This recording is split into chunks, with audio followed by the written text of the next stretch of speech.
Yeah, of course. Uh, so my name is Joseph Shalhoub. I'm the general manager of fashion and accessories in Saudi Arabia for the Shalhoub Group, the managed companies, not the joint ventures.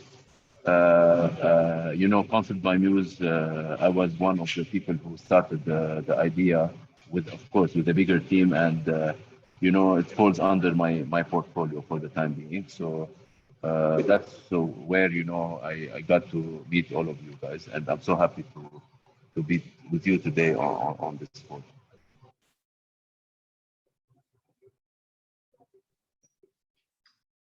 Perfect. Do you have a presentation that you want to share, or? Yeah. I'm just gonna. So Sinead, I cannot share my screen. So if you can give me permission, please. Okay, 1 second.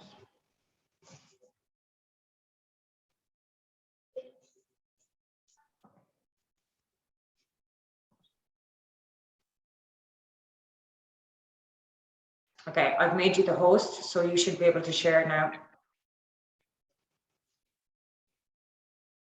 So guys, again, it's not a formal presentation, it's just a discussion. Obviously, it's not as well a lecture. What you're doing. The whole thing here, the whole purpose of today's deck is to take you through what a retailer would like to see when a brand comes and pitches for them. So I saw all your presentations when you presented your brand.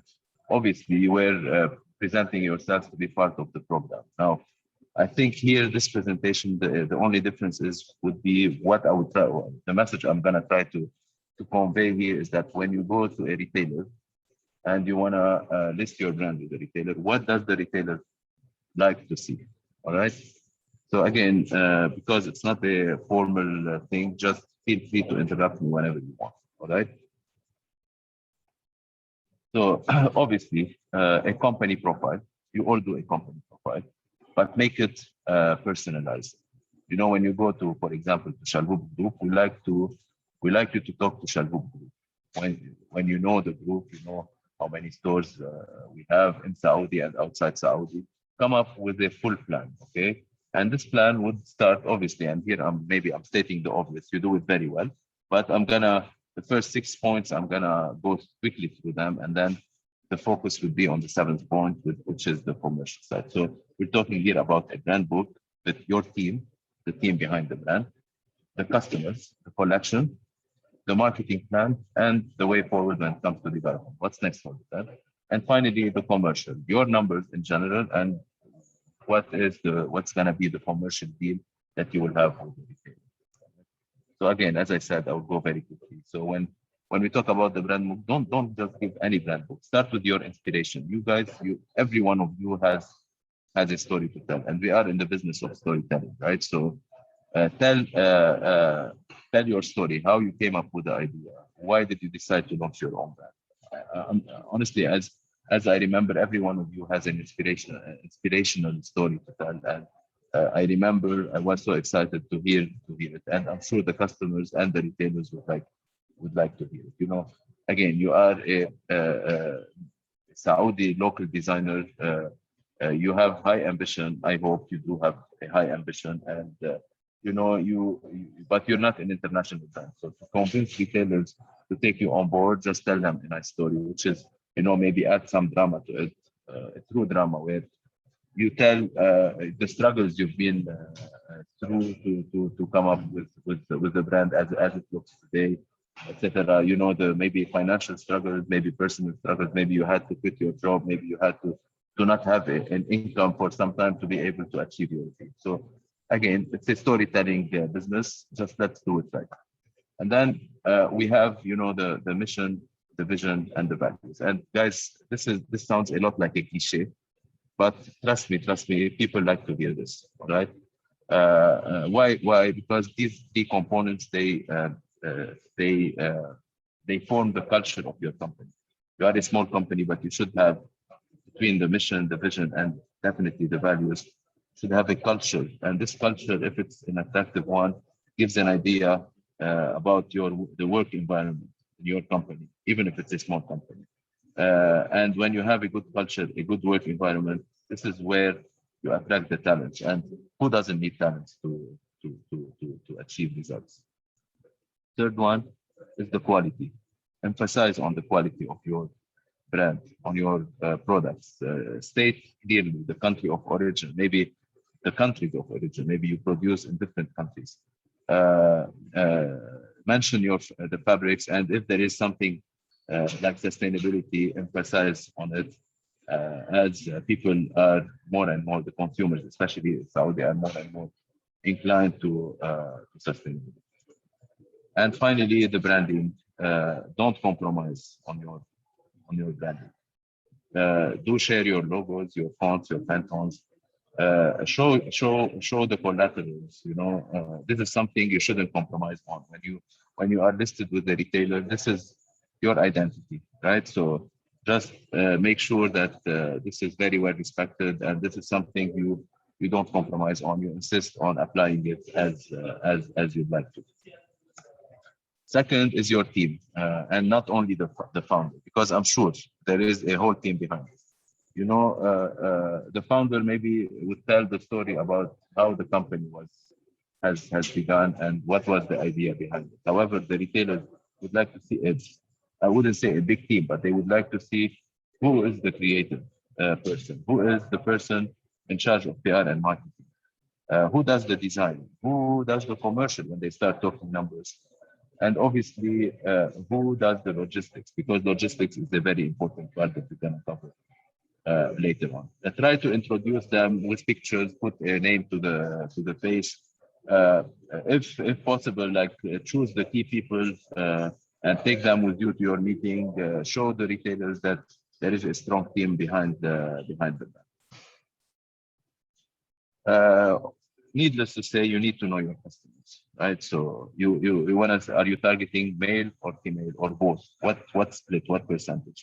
What's the customer age group, and what is their social economic status? Who are you targeting?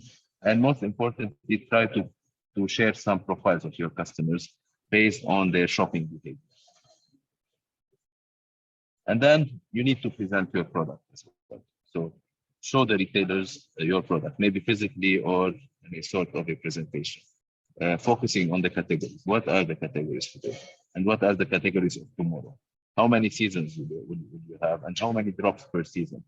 And show them that you have control over your production, because the last thing the retailer wants is to run out of stock. Okay, because this would be a missed sales opportunity, mainly for them, and then later on for you guys. Any questions so far? Thank you. All right, and then as well, here we're talking the brand. Show them your communication strategy. Try to make it comprehensive 360. Start with the classical part. What are you doing with the press? What listings have you done? Product placement in the past. What is planned for the future? Who are you collaborating with? From influencers to key opinion leaders to maybe I don't know, some royals. I don't like, just do state the collaborations you are doing. Show them the content. Some brands have amazing content. Be proud of it and show it. Highlight the past events and the events that you are planning for the future. Show them on digital your platform, your social media platforms with us. How many followers you have, and what is your digital strategy from sales online to communication on social media, and what's your PR strategy? Who are you collaborating with, and what is the way forward? And the last one before the commercial part is what's the way forward? Like today you are where you are. In the future, which markets you want to target? What categories you want to expand to? And if you will have pop-ups or boutiques in the future, just do share your plans, at least your vision or your dream. What you'd like to, where do you like to reach? And maybe the retailer can help you in achieving that. Now, before digging into the retailers themselves, You need to also shed some light on your footprint in the market. So far, with how many retailers are you? Are you with only one or with many? What's your distribution strategy? Okay, in terms of channels, are you online? Where are you online? Do you have your own platform? In how many stores you are with the retailers? Do you like to be in brick and mortar only, or maybe online? Do you do like Dania does, for example, from factory to customer directly business model? Like just to share your plans, and most importantly, try to share some sales. Right. So what's the size of your brand so far? Try to, if you have the market forecast, try to share a little bit of market share, at least versus the total local designer. Maybe for now you don't want to compare yourself to international brands, but maybe you share your sales versus the total market size of fashion designers, and you say, like, let's say I have a good 5% of the local designers business in Saudi Arabia. So these could be things that are really attractive to the retailers. And finally, when we reach the commercial negotiations and start talking like seriously with the retailers, how can we win them? So you need to show them a holistic approach. You start with the modus operandi. So on which basis you would like to operate? Is it a concession? You know what's a concession is when you have like a department store, you have your own corner, personalized or not personalized. You are responsible for your own stocks. Okay, and I will talk about margins and what would be the margin bracket for each of them. And or consignment, like you are dealing now with concept news, or on an invoice basis, like you distribute your brand. Do you consider exclusivity for any of the retailers, for example? And exclusivity is something very sexy for retailers. Retailers love exclusivity. So I give an example. If one brand they wanna launch a shoe collection, for example. So maybe if your target is to list your brand with level shoes in Dubai Mall, I'm sure they will ask you for exclusivity, or else they will not be very intrigued to list you. So this is something that you will be willing to do or not willing to do. What's your online strategy, right? Tell us as retailers that you are controlling your pricing. Your prices are aligned across all channels. Nothing is worse than selling an item, let's say Concept by Muse for 100, and then it's for 50 riyals somewhere else. This is really bad, and retailers do not like it. Go directly, start negotiating your margin. Be reasonable on your margin. So if you're working on a concession basis, I remind you, the concession, it's a space in the store where maybe it's personalized fully or maybe semi-personalized. This is your stock. You own the stocks in the concession business model.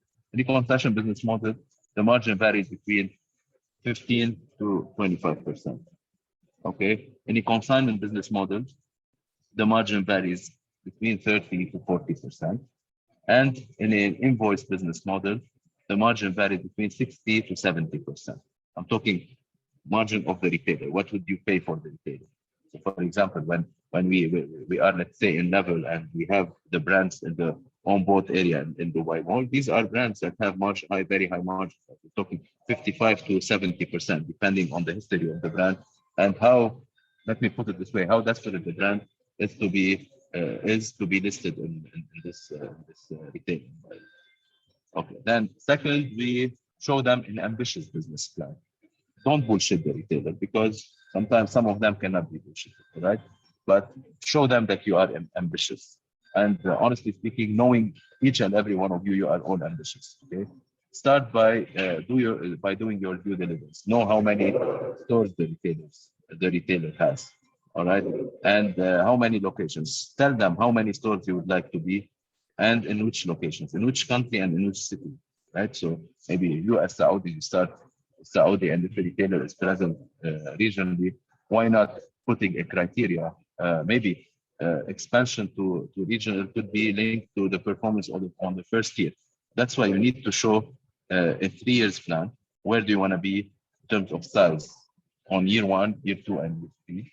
And what are your sales by channel or by door, by month. Try to do this forecast and us tell them this is what we need to be able from you to be able, to reach these numbers. And we as retailers, we like the brands to be conscious of productivity by square meter, which is the sales by square meter, because we pay very high rents, right? So we want to optimize every single square meter in the store, and we want to see that brands we have are very, very productive. So try to be conscious of the space versus the sales, or the sales versus the space, showing the retailers that you care about the productivity by square meter. And then have a concept and show them that you are on top of your VM. So if you have a concept for a boutique, show it to them. All right. Even if you are in a concession, show them what the semi-personalized or the personalized concession you have. If you have done a pop-up in some mall, in some place, show it to them as well. Show them that you have very well-defined merchandising elements.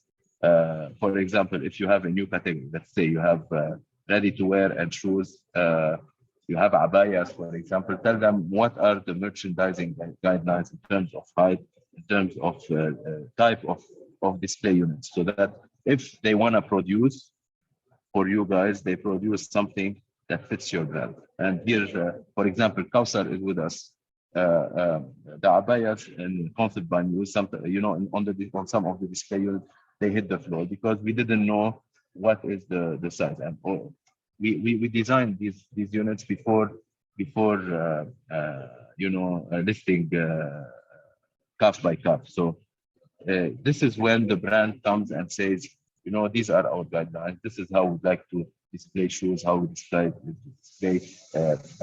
eyewear, maybe handbags, so on and so forth. And finally, be very strict on your VM guidelines. Don't compromise. Don't compromise on this. Even if you have to invest with the retailer to ensure that your VM is elevated and definitely suitable for the region and for the customers you are targeting. Show that you have also control over the training, whether the staff are your staff or the staff of the retailer. You need to be involved in the training. They need, every single staff, they need to know your story. Okay, the inspiration behind your brand. They need to have an extensive product knowledge, where it is manufactured, what's the story behind this design, behind the brand, etc. Ensuring a great customer experience. And then, as I said before, logistics and operations are very, very, very, very important, because today we can talk, we can talk vision, we can talk design as much as we want. And when it comes to reality, we need to be on top of our logistics and operations. So you need to be on top of your production. Show us as retailers that you have leverage on your on the factories where you produce. You can produce quantities if a retailer wants to order, obviously, provided they have a forecast. Okay. Also share the lead times from the time of a replenishment order or an order is placed from the store till it hits the shop floor, how much time they need. This will impact the forecast, and this will impact the sales and will avoid any missales opportunities. Also have a visibility on the number of drops, right? So how many seasons are you only doing basics, or you're designing seasonal stuff? And for each season, how many drops, and what is in each and every drop? Because the retailer need to know and plan what's inside every drop, right? So also the labels and the barcodes, have them ready, guys. Because today you are in concept by news, you want to pull out some of the stocks and take it to another retailer. You don't want to do labeling again. You should have the labels ready wherever you go in the world. Like a certain item with a certain size and a certain color needs to have a common barcode wherever you go. And this will help you and the retailers manage the stock and count the stocks really well and have a control. Take control over your stock on hand at the retailers. So ask the retailer always to share with you the stock on hand, to be able to do the demand analysis, to analyze your, don't only rely on the retailer to analyze the sales, right? So just you have to be on top of it to ensure that your best sellers are very well established. And also your best sellers, be it if they are basics, you need to do a forecast maybe 1 year ahead of time and notify your factory to to produce it for you. Like today, if you close a deal with a retailer with a certain potential, you need to notify immediately the production of the factory to be able to start producing for you. And always, guys, always focus on your best sellers, the few items that generate 50% of your business. Every single brand has few items. Some brands have the rule of 80-20, where 80% of the business is generated by 20% of that. So these are your focus. This is where you always need to be on top of the forecast and on top of the demand of these items, ensuring they are available at all times, or else you lose market share, you lose interest of the retailers, and you lose the opportunity. And then, as I said, basics versus seasonal has a different approach. So the season, if you are analyzing your seasonal sales very well, it will help you forecast how you wanna, what you wanna produce for the next season, which category, where you wanna focus, how you wanna push for a certain category.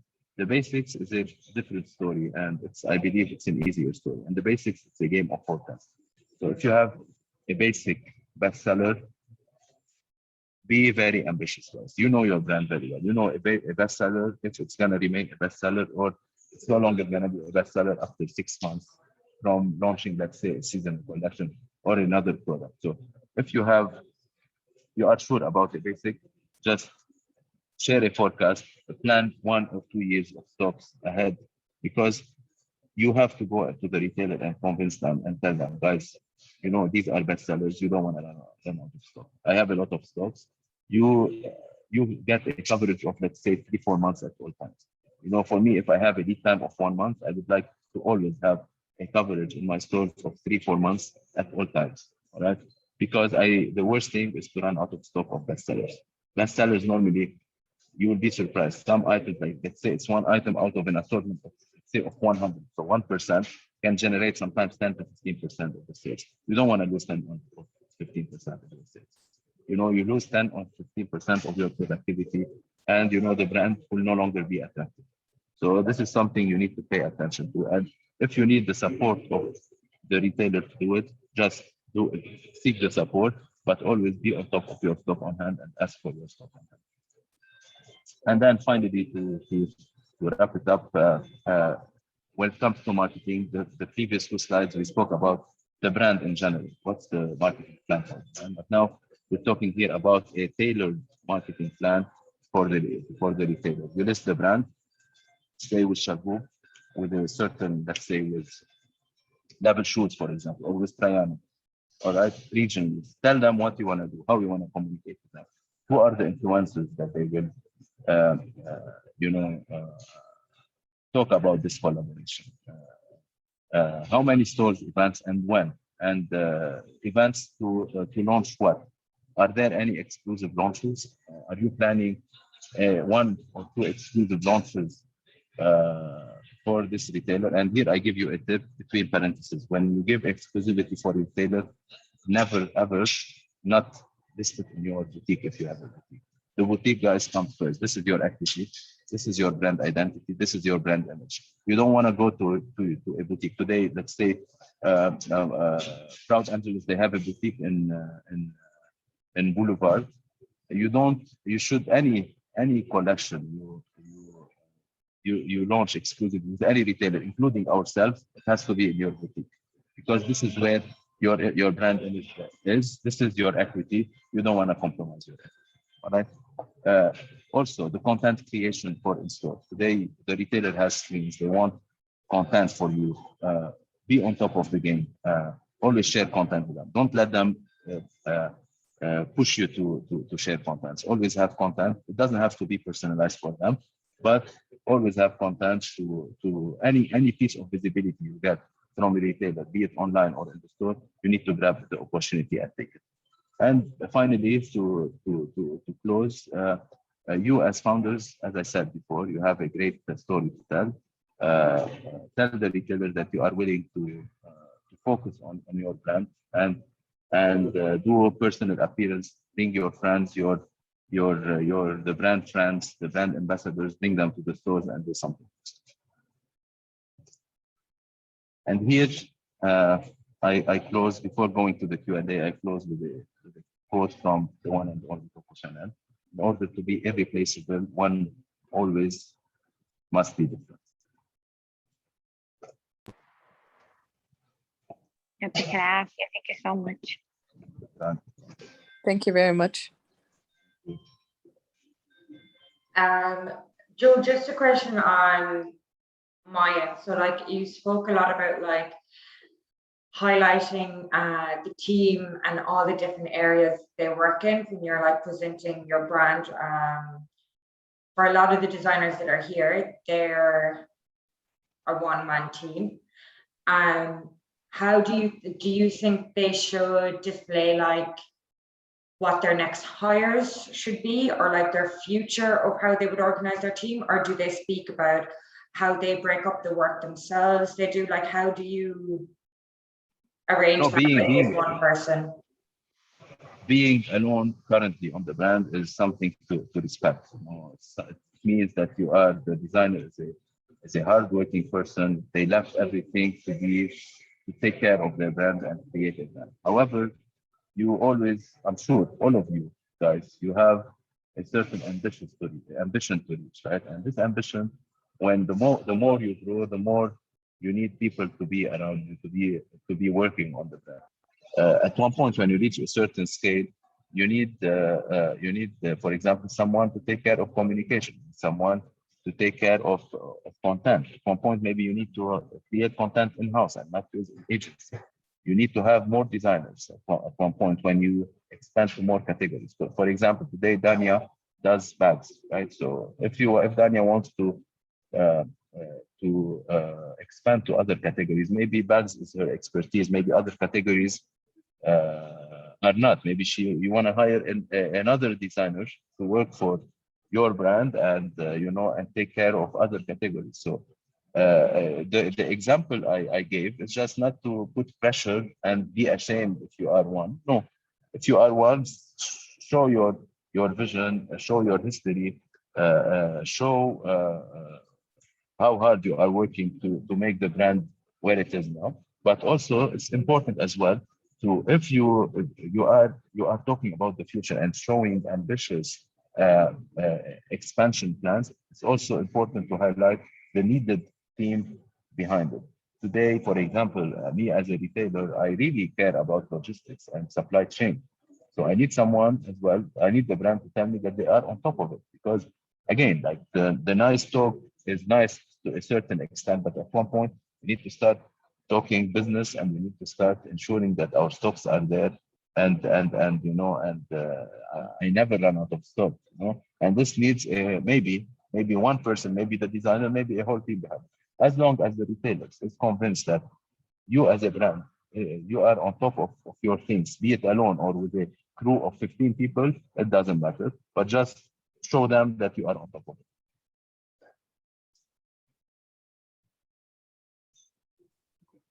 Has anyone else any questions?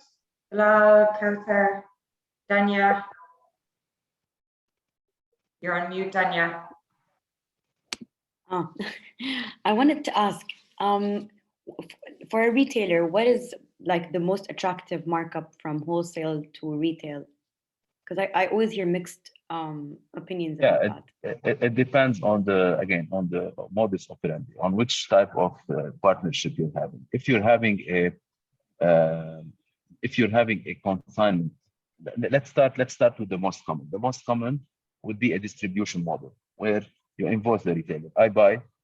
Me as a retailer, I buy your collection. I buy it. So you invoice You buy all of it, like in bulk. Yeah. I buy it and then I take care of the liquidation. I take care whatever left from the stocks. All right. So this normally the markup, I'm talking of very well established brand, is from 2.6 to 2.8. So wholesale to retail 2.6 to 2.8. For niche brands, to make it attractive on the retailers, or for the new brands, you need to be ready to inflate it a little bit, because if I pay 2.6 for Fendi, I want to get a higher margin for a local brand, right? Just let's be logical. So this is for the distribution, and then sometimes you really wanna lift your brand. Retailers maybe are not really believing in you. Okay, So you go over and beyond, and you say, you know what, you have nothing to lose. Put my brand on consignment, and give me. We talk about the money. So the whole point, you tell for consignment, you tell the retailer, you know, we don't have anything to risk. Just the space, and let us agree on, let's say, 3 months collaboration. You give me a tiny space, I will activate the space in 1, 2, 3, 4 steps, the ones that I spoke about. And then if we reach certain KPIs, you know, you could list me on you could start buying, or you could, you know, you could have a more of a permanent partnership. But the consignment, it's a less risky business model on the retailer, all right? And consignment, because it's less risky on the retailer, and he doesn't have to care about the stocks and bear the cost of what's left from the collection, the margin should be less. Like the markup that you give should be less. So I would say a margin would be of 30 to 40%. So it would make a markup of how much? 40%. 1 minus 1 over 0.4. I'll calculate it for you. So I'll calculate the markup for you. And then finally, and when I say 40%, it's from retail price. So you sell at 100, you give the retailer gives you 40, you give the retailer 40, you take 60. When we say a markup of 2.7 or 2.8, we're talking around 62% for the retailer. So the retailer gives you 30, if it's 60%, they give you 40% and they take 60%. Okay. If it is a margin of retailer, they call it the retailer's margin, it's 40%. He gives you 60, he takes 40. And if it's the final one, which is a concession, where you go, for example, to Galeries Lafayette in Dubai, where you see different brands, right? These are concessions. So they are more or less on a generic generic floor and ceiling, and they have a little bit of personalization. Maybe a back wall and, you know, a front counter, they are fully personalized. So you take care of it because you are personalizing, and because the staff is your staff. Let's say your corner, so you are hiring your own staff. So the cost on you is higher. So you give only the retailer only something called a concession fee. The concession fee is something between 15 to 25%, where it also includes some contribution to the marketing of the whole store.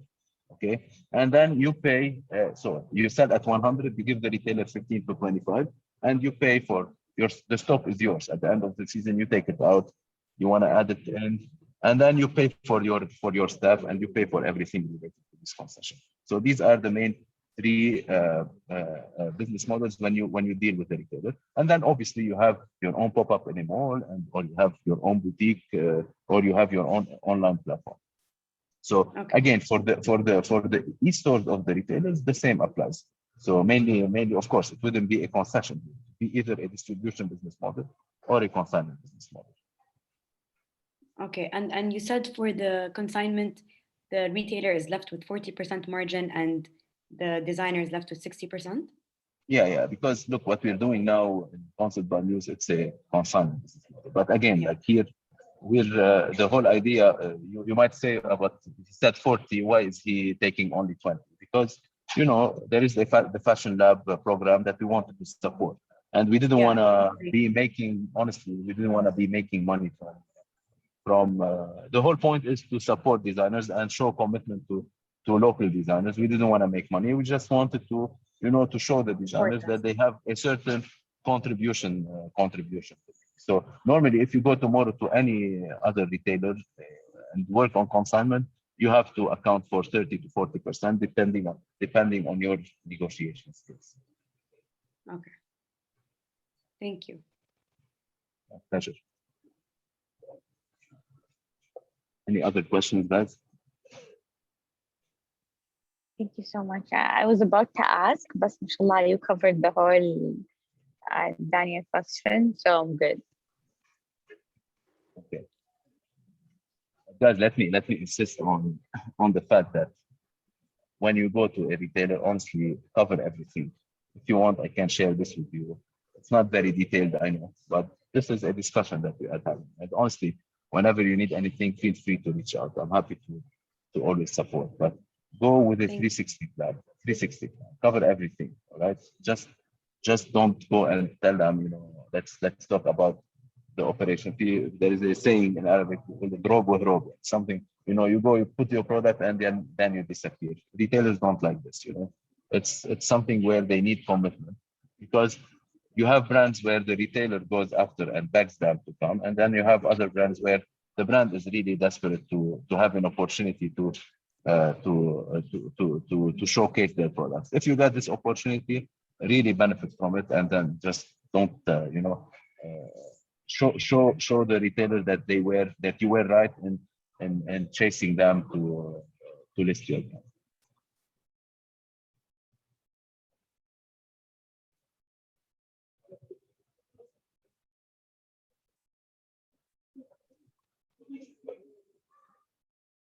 Okay, so Joe, are you No okay? more questions. Are you okay to share the slide deck with me as well? Yeah, of course. I can send it to the designers. It was really helpful. Of course. Even for me, I was like, okay, these are really good slides. So thank you so much. If no one else has any more questions, we'll let Joe get on with his day. But Guys, if you feel that something was uncovered, please feel free to ask. All right. Maybe I have forgotten to add something. could you take us through the history of commercial in Saudi? Joking. His face. Oh my God. Joe, I got You know, oh my God. you got me because I wanted to react now. I seen his face. He's about to punch me through the screen. Yeah. No, don't say that.